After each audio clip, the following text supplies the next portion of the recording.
What's going on, guys? Satsuki the Savage here, and today I'm going to be reviewing Attack on Titan, chapter 114. Now, before I talk about the chapter itself, I had to bring this up because it's been brought to my attention recently. So if you don't want to hear me go on a tangent, I will have a timestamp so you can just skip on me talking about the chapter. But I've been seeing shit on Twitter where people have been calling Isayama a Nazi, and they have said that Attack on Titan is racist propaganda.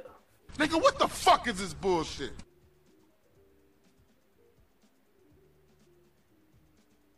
This is real shit that people are saying.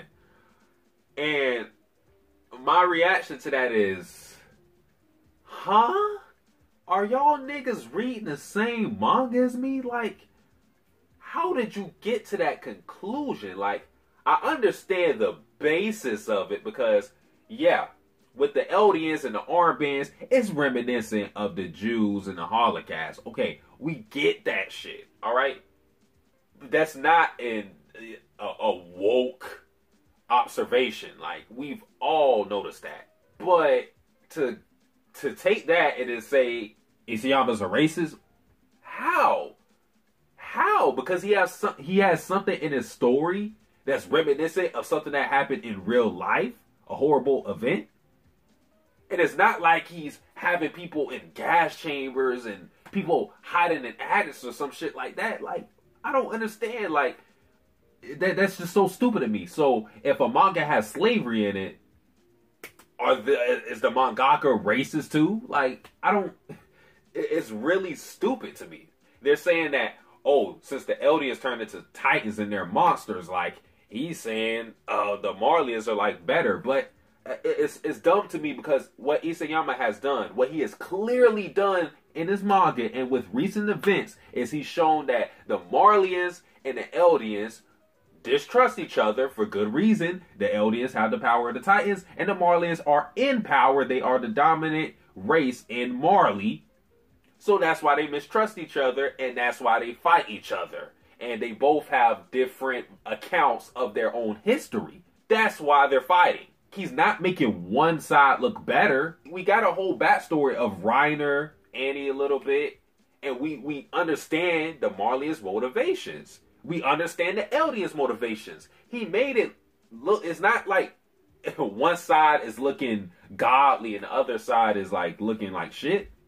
Honestly, I don't get it. Like, this shit came out of nowhere because people act like this recent chapter is the first time we see these fucking armbands. What the hell? We see these shit since we've been in Marley. So why are people bringing this up now? I'm sorry, I just had to bring that up because I just found that really stupid. So if you are one of those people who are saying this, I would like to hear why in more detail. Because to me, this is really fucking stupid. That's just me. But let's talk about the chapter, dog. I don't want to go into recap with this chapter, so I want to raise some questions and then we go from there. All right? So this chapter was mainly Zeke's flashback. So the questions I want to raise, first, is Grisha a bad father? And I'm asking two questions at the same time because they're intertwined. So again, is Grisha a bad father? And the second question is Zeke justified in thinking what he is thinking currently? All right? Because he wants to eradicate all the Eldians. That's what he wants to do. That's his motivation. So is Zeke justified in thinking that? Based on what we've seen in this chapter? Those are the two questions. To the first question, I have to say, after seeing what I've seen in this chapter, Grisha is a bad father. Alright, some people may disagree with that, but Grisha is a bad father. He's very distant, he's very aloof, he's very oblivious to what his own son wants, and basically he tried to use Zeke as a tool, which is wrong. Now, he had good intentions because he wants to liberate the Eldians, but when it came to his son, again, he didn't really care what Zeke wanted. It just was his way or the highway. And what I liked about Grisha and Zeke's relationship is that it relates to real life. I'm pretty sure some of us have had parents that tried to force their own ideals on us. They tried to make us think how they think. And that isn't entirely wrong.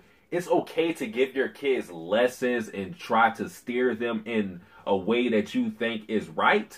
But to try to force them to be that way and say, this is how you're going to be, this is how the world is, I think that's wrong. Again, I think it's okay to give your kids lessons, give them teachings to try to get them in a certain direction, but you gotta let them think for themselves and be their own person, which Grisha didn't let Zeke do that. He just did it. Grisha isn't a horrible father. He's just a bad one. All right. I still think he's a good person because, like I said, liberating the Eldians is a noble cause. That's something that good people can get behind. But when you use your kid as a tool and you have no considerations for their emotions, what they want to do, that's when you're a bad father, a douchebag, a dick, an asshole, everything under the sun. And for the Zeke question, is he justified in wanting to commit mass genocide, not even mass genocide, complete genocide and total annihilation to the Eldians?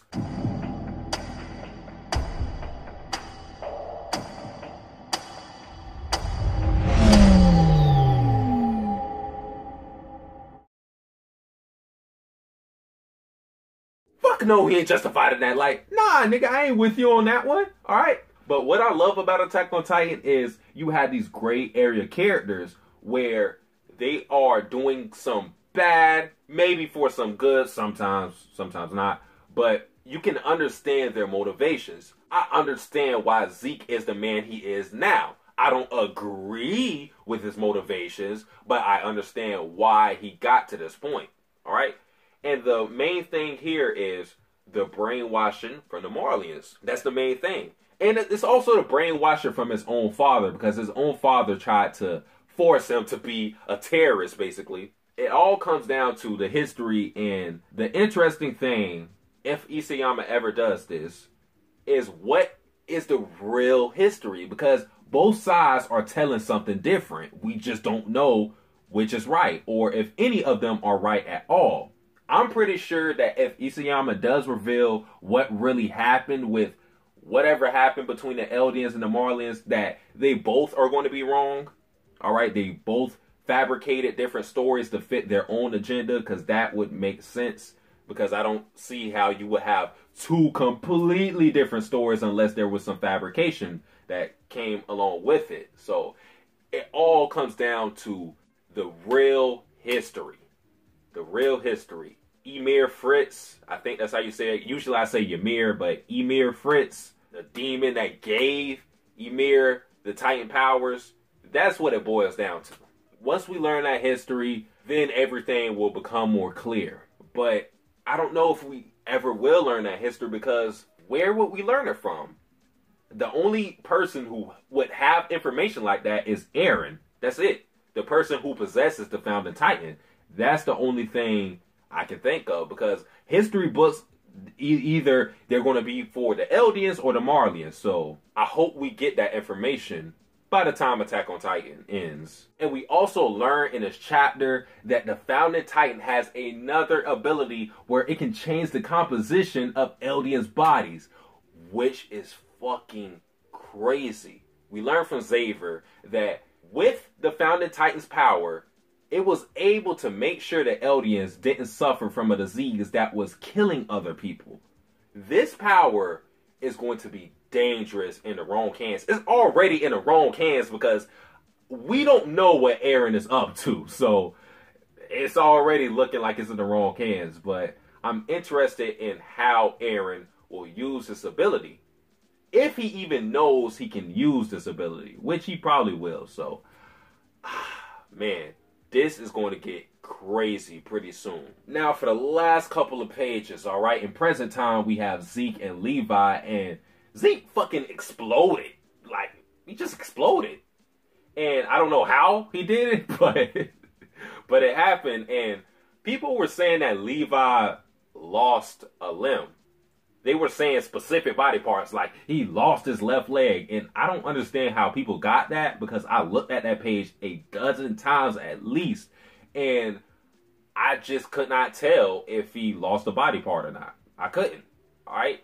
It's very plausible. I'm not saying that he didn't lose a body part. I'm just saying I don't understand how you know for sure that Levi lost an arm or a leg on some edge shit. I just don't see it.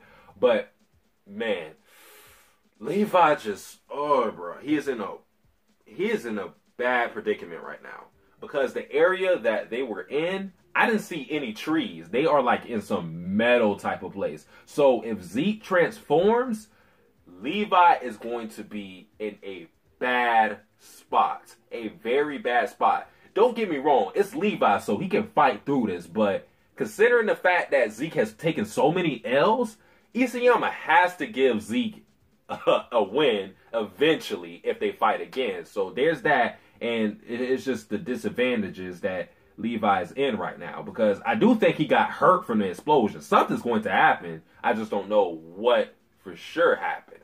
So, yeah, is Aaron going to come in this fight? I don't know, but he is on the move, so I guess we'll see. Overall, with this chapter, I thought it was above average, and I know that seems kind of harsh to the people that are like, what is above average? Nigga, say it's good, say it's great.